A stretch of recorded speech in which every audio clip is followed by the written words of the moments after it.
আজিৰ সাধু মাধন ভূঞাৰ অজগৰ আৰু ৰমেনৰ কাহিনী। তাহানিতে নগাঁও জিলাৰ পুৰণি গুদাম অঞ্চলৰ এখন ভিতৰুৱা গাঁৱত এজন অতি সহজ সৰল ল'ৰাই বাস কৰিছিল। ল'ৰাটোৰ নাম আছিল ৰমেন। ৰমেন সৰুৰে পৰা সি বৰ সাহসী আছিল। কোনো কথালৈ সি ভয় নকৰে। ৰাতি ঘোপ পৰা আন্ধাৰতো সি মোনাটো লৈ দোকানলৈ ওলাই যায়। সি সৰুৰে পৰা বৰ কষ্টত ডাঙৰ দীঘল হৈছিল। তাৰ মাক দেউতাক বেমাৰী, কেৱল বিচনাতে পৰি থাকে। সি মাক দেউতাকক সহায় কৰি ভাল পায়। যিমান পাৰে মনত সুখ দিবলৈ সেৱা শুশ্ৰূষা কৰে। তাৰ মাজতে আকৌ সি বিদ্যালয়লৈও যায়। এদিন যায় যদি দুদিন আকৌ নাযায়। এনেকৈয়ে তাৰ দিন চলি আছে। শিক্ষকসকলেও তাৰ অৱস্থাটো দেখি টানি নধৰে। পঢ়া শুনাটো সি বিশেষ বেয়া নহয়। ভাল সুবিধা পোৱাহেঁতেন হয়তো ভাল ফলাফল দেখুৱাব পাৰিলেহেঁতেন। সি দুখীয়া মাক দেউতাকক পোহপাল দিবৰ কাৰণে প্ৰায়ে হাবিলৈ যায় আৰু তাৰ পৰা খৰি লুৰি আনি বজাৰত বিক্ৰী কৰে আৰু তাৰ পৰা যি পইচা পায় তাৰে দুবেলা দুমুঠি খায়। দিনাখনৰ কথা, সেইদিনা আছিল ৰবিবাৰ। আজি সি স্কুললৈও যাব নালাগে। সেই দেখি ৰাতিপুৱাই চকুহাল মোহাৰি সি দা এখন লৈ চিধাই হাবিলৈ গ'ল আৰু সি হাবিৰ ভিতৰলৈ সোমাই গ'ল। সোমাই গৈ তাত এজোপা জোপোহা গছ দেখিবলৈ পালে। সি মনতে ভাবিলে, এই গছজোপাৰ পৰা দুডালমান ডাল কাটি নিব পাৰিলে দুপইচা পোৱা যাব। এই বুলি ভাবি সি গছজোপাৰ ওপৰলৈ সি উঠি গ'ল আৰু এটা ফেৰঙনিত দুয়োটা ভৰি ওলোমাই বহি আপোন মনে ডাল কাটিবলৈ ধৰিলে। এইদৰে সি মনৰ ফূৰ্তিৰে ডাল কাটি আছে। আজি দুপইচা বেছিকৈ পালে দেউতাৰ কাৰণে ঔষধ লৈ যাব লাগিব। গছডালত ডাল বহুত আছে, এবাৰত নিব নোৱাৰিম। ২-৩বাৰ মান আহিব লাগিব। যদি গোটেইকেইটা ডাল নিব পাৰোঁ আৰু ২ দিনমান খৰি নিবিচাৰিলেও হ'ব, মই স্কুললৈ যাব পাৰিম। এনেতে মস্ত অজগৰ সাপ এডাল কৰবৰ পৰা আহি গছজোপাৰ ওচৰ পালেহি। সি গমকে পোৱা নাই। সাপডাল দীঘলে ৭ ফুটমান হ'ব। সাপডালে দেখিলে যে এটা ল'ৰাৰ ঠেং গছজোপাৰ ফেৰঙনিৰ সোঁফালে ওলমি আছে। তাৰ বৰ লোভ লাগিল। ইফালে সি ২-৩ দিন একোৱে খাব পোৱা নাছিল। ভগৱানে আজি মোৰ ফালে চকু মেলি চালে। আজি কিমান দিন ধৰি মই একো খাব পৰা নাই, চিকাৰ এটা কৰিব পৰা নাই। সেই দেখি ভগৱানৰ বেয়া লাগি মোৰ কাৰণে গছৰ ওপৰত আজি হাত থৈছে। প্ৰথমে সোঁ ভৰিখনৰ পৰাই আৰম্ভ কৰোঁ। এইবুলি মুখখন মেলি সাপডাল ৰমেনৰ সোঁ ভৰিখন অলপ অলপকৈ গিলি খাবলৈ ধৰিলে। কাৰণ অজগৰে জীৱ-জন্তু গোটেই গিলি খায়, চোবাই খাব নোৱাৰে।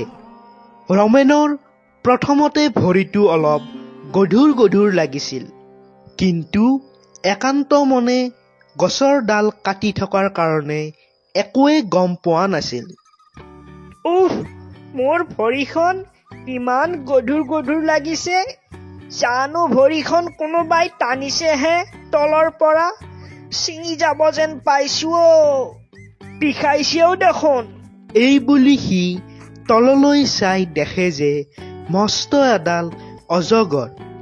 তাৰ ভৰিখন ক্ৰমান্বয়ে গিলি যাবলৈ ধৰিছে। তাৰ অলপ ভয়ো লাগিছে। কি কৰিব এতিয়া? মৰিলো ঐ, এইডাল দেখোন মস্ত অজগৰ সাপ। মোৰ দেখোন ভৰিখন আধা গিলিলেই। আজি ইয়াতে মৰিম যেন পাওঁ। পইচাৰ লোভত খৰি কাটিবলৈ আহি অজগৰৰ পেটতহে গলো। হে ভগৱান, এইডাল দেখোন 8 ফুটমান দীঘল সাপ। তাতে তাৰ মনলৈ এটা বুদ্ধি আহিল। এই হাবিৰ মাজত সি কাকো নাপায়, গতিকে নিজকে নিজে বচাব লাগিব। এই হাবিৰ মাজত মোক বচাবলৈ কোনো নাই।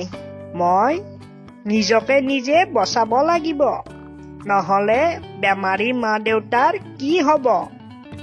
সেয়েহে সি মনটো ডাঠ কৰি ঈশ্বৰৰ নাম স্মৰণ কৰি হাতত থকা দাখনেৰে অজগৰটোৰ মুখৰ 2টা কাষ অৰ্থাৎ কোৱাৰী 2টা ফালি দিলে আৰু লগে লগে ভৰিটো জোৰেৰে অজগৰৰ মুখৰ পৰা উলিয়াই আনিলে।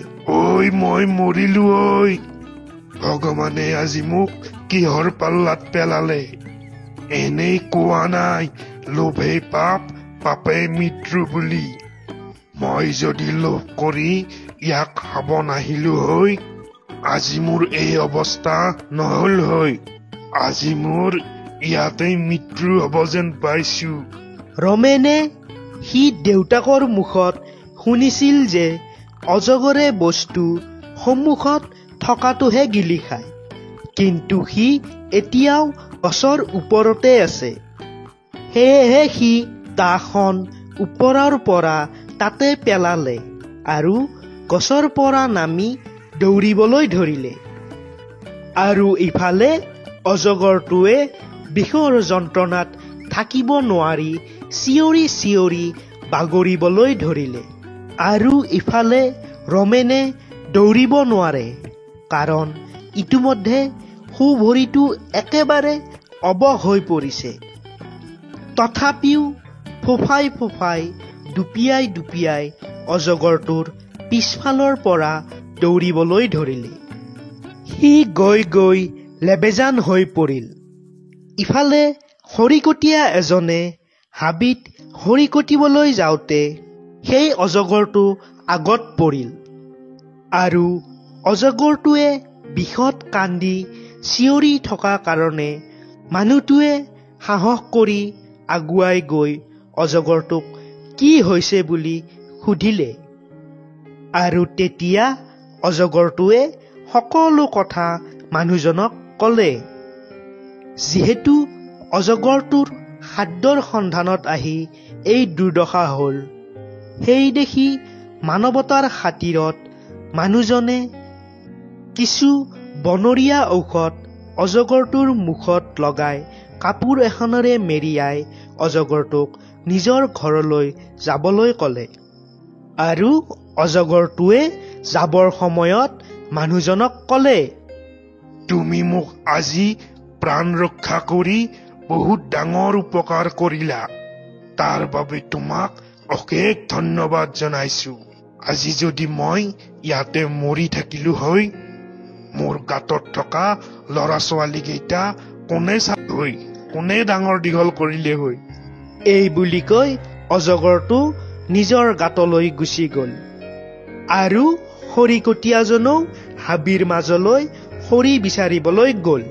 আৰু ৰমেন অৱশেষত এখন গাঁৱৰ মানুহ এঘৰৰ ঘৰত সোমাল আৰু ভৰিটোত পানী ঢালিবলৈ ধৰিলে। মই যদি আজি খৰি কাটি থাকোতে তলফালে নাচালো হয়, অজগৰটোৱে মোক গোটেই গিলি পেলালে হয়। সকলো ভগৱানৰে লীলা। কোনোমতে মোক তাৰ পৰা উদ্ধাৰ কৰি আনিলে। আজি যদি মই অজগৰটোৰ পেটত যাব লগা হল হয়, মোৰ মা দেউতাৰ কি হল হয়? বেমাৰী মা দেউতাক কোনে খুৱালে হয়? কোনে ঔষধ পাতি কিনি দিলে হয়? এতিয়া কিবাকে ঘৰত যাব পাৰিলে হল আৰু। কিন্তু এতিয়া ভৰিখনৰহে বল অহা নাই। আৰু অলপ পানী ঢালো ৰবা। এনেকৈ কিছু সময়ৰ পিছত ভৰিটোত বল আহিল আৰু সি কেনেকৈ অজগৰৰ মুখৰ পৰা নিজকে বচালে সকলো কথা সেই মানুহঘৰৰ আদহীয়া মানুহজনক ক'লে।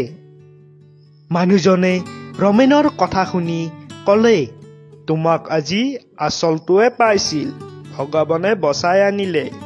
ব'লা তোমাক মই ঘৰত থৈ আহোঁ। সেই মানুহজন বৰ মৰমীয়াল আছিল। তেওঁ ৰমেনক ভাৰ এখনত উঠাই ঘৰলৈ লৈ গ'ল আৰু বেমাৰী মাক দেউতাকক সকলো কথা বিৱৰি ক'লে। মাক দেউতাকৰ সেই কথাটো শুনি বুকু কঁপি উঠিল আৰু ল'ৰাটো অজগৰৰ মুখৰ পৰা বাচি অহাত ভগৱানক ধন্যবাদ দিলে। হাহিৰামৰ বিলৈ। বাবুল নামৰ এজন বৰ ভাল ল'ৰা এটা আছিল। তাৰ কথা বতৰা ব্যৱহাৰ পাতি সকলোৱে প্ৰশংসা কৰে। মুঠতে সি বৰ অমায়িক ল'ৰা। কিন্তু বৰ দুখৰ বিষয় যে বাবুলৰ জন্মৰে পৰা এখন ভৰি চুটি। তথাপিও চকুৰ আগত যিখিনি কাম পাৰে সকলো নিয়াৰিকৈ কৰি যায়। পঢ়া শুনাটো সি বৰ ভাল। সেয়ে শিক্ষক শিক্ষয়িত্ৰীৰ পৰা সি বৰ আদৰ পায়। লগৰ লগৰীয়াই তাক খুৰা বুলি কয় যদিও সি কেৰেট নকৰে।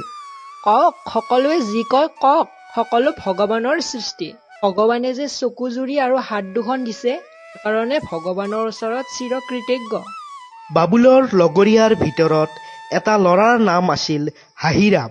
হাহিৰাম যি হাহিৰামেই, তাৰ চকু জুৰি যেন পদুমৰ কলিৰ নিচিনা। গাৰ বৰণ কাৰা হালধীয়াৰ দৰে। মুখে চকুৱে যেন অনবৰতে হাঁহিয়েই থাকে। দুখ বোলা বস্তুটো তাৰ নায়েই। দেখাত ধুনীয়া কাৰণে তাৰ বৰ অহংকাৰ। পঢ়া শুনাটো মনোযোগ কম। তাৰ দুষ্টামিৰ কাৰণে শিক্ষকসকলে তাক বেয়া পায়। কোনোবাই যদি তাক চকুজুৰি ধুনীয়া বুলি কয়, ফূৰ্তিৰে সি গৌৰৱতে উফন্দি উঠে, যেন তাৰ সীমা নাই। কিন্তু সি বুজা নাই যে ঈশ্বৰৰ সৃষ্টিত সকলো ধুনীয়া।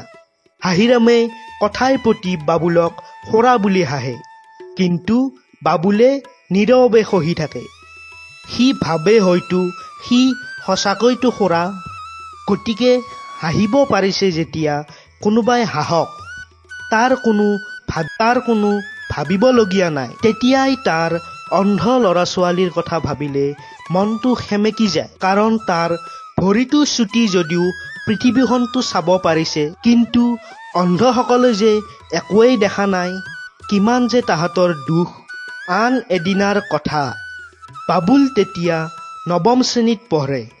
তাৰ ঘৰৰ পৰা বিদ্যালয়লৈকে 2 কিলোমিটাৰ দূৰ। গতিকে সি শোৱাৰ পৰা উঠি সোনকালে সকলো কাম বন কৰি খাই বৈ ঘৰৰ পৰা সোনকালে পঢ়াশালীলৈ ওলাই যায়। কাৰণ সি দুপিয়াই খোজকাঢ়ি আহোঁতে সময় লাগে আৰু যথা সময়ত পঢ়াশালীত উপস্থিত হয়।